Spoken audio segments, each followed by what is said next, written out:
Hello friends, how are you my YouTube family members? Welcome to my YouTube channel Greenhouse. I hope all of you are good. Today I am going to show you various ideas for beautiful garden. Here are multiple designs that you can apply to beautify your balcony, porch, or yard. Splashes of color break up grain, provide variety, contrast, and focal points. Try sowing both annuals and perennial flowers, e.g. cosmos, sunflowers, and marigolds. Flowers have an amazing ability to beautify any space. Just pick your favorite color theme.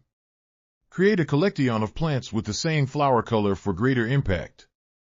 Theming an area of your garden by clever use of color is an easy trick to use. My dear friends, I always try to bring very useful and updated content for you.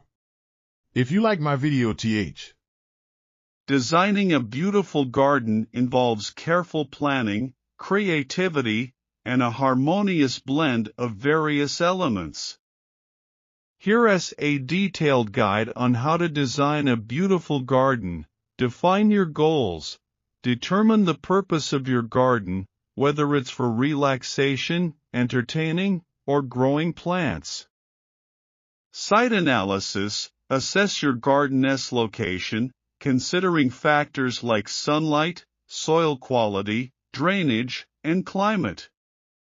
Create a design plan. Sketch your garden layout, taking into account pathways, seating areas, and focal points. Choose a style. Decide on a garden style that reflects your preferences, such as formal, informal, cottage, Japanese, or modern. Select plants. Choose a variety of plants, including trees, shrubs, perennials, and annuals. Consider their color, size, and seasonal interest.